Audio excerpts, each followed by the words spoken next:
साईं राम। आज का साईं वचन बाबा कह रहे हैं, मेरे बच्चे, मैं जानता हूँ कि लोग तुम्हारे संग अच्छा नहीं करते, तुम्हारी अच्छाइयों के बदले वह तुम्हें हर पल कटुता ही प्रदान करते हैं। तुम उन्हें कितना भी अपना क्यों ना मान लो, लेकिन वह तुम्हें अपना मान ही नहीं सकते, क्योंकि उनके दिल तुम्हारी तरह नेक साफ नहीं है। उनके दिल उतने पवित्र नहीं है जैसे तुम हर किसी को अपना मान लेते हो। वह चतुराई छल कपट से भरे हुए हैं। वह सिर्फ उससे ही अपना नाता रखते हैं जो कि उनकी स्वार्थ पूर्ति करता रहे। जो उनके स्वार्थ को पूर्ण न कर पाए उसे वह बुरा बोलने में जरा भी नहीं हिचकिचाते। वह उन्हीं लोगों को महत्व देते हैं जिनसे उनका मतलब सीधा हो। जो संपन्न लोग होते हैं उनकी वह तारीफ करते हुए थकते नहीं हैं। और तुम चाहे अपनी मेहनत की हुई कमाई उन्हें दे दो उपयोग के लिए, या फिर जो भी तुम्हारे पास तुम्हारी धन संपत्ति होती है उसको भी तुम उनके प्रसन्न करने के लिए उन्हें प्रदान कर दो, लेकिन वह तुम्हारे अपने होते हुए भी तुम्हारे अपने नहीं हैं। वह सिर्फ तुम्हारा भोलेपन का फायदा उठाते हैं मेरे बच्चे। लेकिन अब इतने भोले ना बनो। अपने निर्णय स्वयं लेना सीखो। स्वावलंबी बनो कि कोई भी तुम्हारे आत्मसम्मान को ठेस ना पहुंचा सके। अपनी लड़ाई तुम्हें खुद लड़नी है। ऐसे अहंकारी लोगों को यह बताना है कि तुम्हारा क्या व्यक्तित्व है, तुम कितने प्रतिभा के धनी हो, ये बाबा उन्हें शीघ्र ही यह सच्चाई उनके सामने ला देंगे। जो तुम्हें मूर्ख समझते हैं वह जान जाएंगे कि तुम कितने ज्ञानवान हो, कितने प्रतिभावान हो। लेकिन तुम जो भोले हो और सीधे हो, उसके कारण तुम बहुत सारे दुर्गुणों से दूर हो, जैसे अहंकार, घमंड, बेईमानी। ये सब तुम्हारे अंदर नहीं है। तुम लालच से भी परे हो। तुम किसी चीज को देने में किसी को भी जरा भी नहीं झिझकते। तुम्हें लगता है कि अगर उसे वह वस्तु पाकर आनंद मिलेगा तो तुम दे देते हो। मेरे बच्चे, तुम सबके लिए इतना करते हो, लेकिन तुम्हारे बारे में कोई कभी नहीं सोचता। वह तुम्हारी बुराइयां ही गिनाते रहते हैं जो कि तुम्हारे अंदर है नहीं।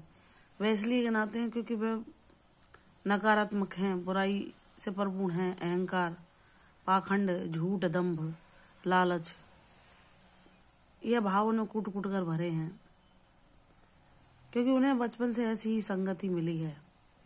यही उन्होंने सीखा है, यही उन्होंने अपने संस्कारों में पाया है कि सिर्फ अपना उल्लू सीधा करो और किसी की भावनाओं का कोई महत्व मत जानो। तुम ठीक रहो, तुम्हारे जो रक्त संबंधी है वह ठीक रहे, बस इतनी ही तुम्हारी दुनिया है।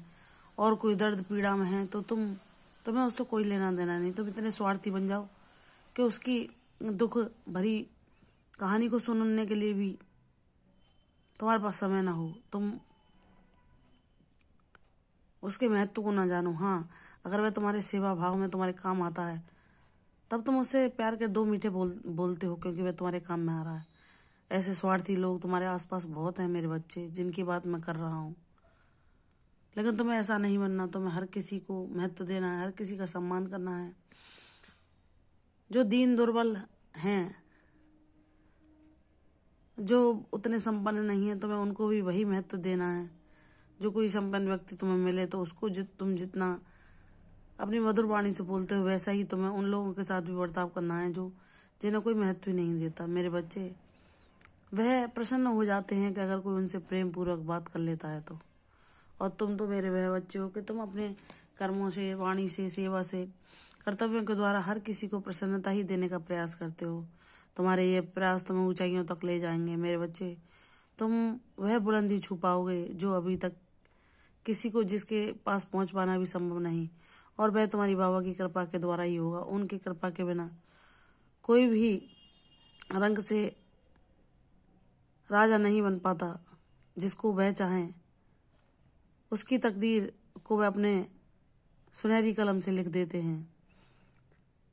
जिसने सोचा भी नहीं होता उसको वह इतनी न्यायते, इतने आशीर्वाद देते हैं, इतनी उसकी झोली को अपने आशीर्वादों से, कृपा से भर देते हैं कि वह भक्त सदैव के लिए उनका ऋणी हो जाता है। मेरे बच्चे, मैं मानता हूँ तुमने अपने जीवन में सिर्फ बचपन को ही एक सुनहरे काल के रूप में जिया है, और उसके अतिरिक्त तुम्हें कभी भी किसी भी रिश्ते में ना सच्चाई मिली है ना पूर्णता। तुम आध्यात्मिक जगत में वह पूर्णता पालोगे जिसके लिए तुम बहुत लंबे समय से प्रयासरत हो। तुम्हें भक्ति में वह सब कुछ मिलेगा जिसे पाते हुए तुम न जाने, जिसे ढूंढने की कोशिश में तुम न जाने कहाँ कहाँ भटके हो, और वह मन की शांति और सुकून तुमने अपने बाबा के चरणों में आकर ही पाया है। मेरे बच्चे, तू वह नायाब हीरा है जिसकी चमक मैं इस दुनिया को दिखाऊंगा, कि जिसे इतनी आगों से, इतने कठिनाइयों से, इतने तूफानों का सामना करने के बाद उसकी चमक और बड़ी है, और वह निखरा है, और वह ऐसा नायाब हीरा बनकर आज दुनिया को अपनी चमक दिखाएगा जिससे और भी लोग प्रसन्नचित हो सकें, जिसकी चमक से और लोगों के भी अंधेरे जीवन में उजाला हो सके। तुम्हारा जीवन उद्देश्यपूर्ण है, तुम्हें इसका शीघ्र पता चल जाएगा। यह नव वर्ष तुम्हारे जीवन में खुशियां, संपन्नता, वैभव, ऐश्वर्य, शांति, समृद्धि, खुशहाली लेकर आया है। इसका प्रसन्न चित्त मुस्कान के साथ स्वागत करो। तुम्हारा बाबा तुम्हारे जीवन में अब तक तुमने जितने भी दुख झेले उन सबको सदैव के लिए खत्म करके तुम्हारे जीवन में स्थायी रूप से लक्ष्मी का वास होगा। तुम वह सब कार्य कर पाओगे जो तुम्हारे मन में धन के अभाव के कारण तुम नहीं कर पाते। तुम हर किसी की मदद कर पाओगे। अच्छे नेक सत्कर्मों को करने के लिए मैं तुम्हें समृद्धिशाली बनाऊंगा, ताकि तुम धन का सही उपयोग करके उसको सही जगह पे व्यय कर सको। और मैं तुम्हें उन दुर्गुणों से भी दूर रखूंगा जो कि लोगों को ईश्वर से दूर ले जाते हैं, चाहे वे अहंकार हो, पाखंड हो, लालच हो, ईर्ष्या हो, क्रोध हो या स्वार्थ हो। तुम मेरे बच्चे सभी दुर्गुणों से परे हो जाओ। तुम्हें कोई दुर्गुण छू भी नहीं पाएगा, क्योंकि तुम मेरी भक्ति में सदैव के लिए अपने मन को रमा लोगे। तुम्हारा जीवन मेरी कलम से लिखा जाएगा। मुझ पर विश्वास करो, तुम सदैव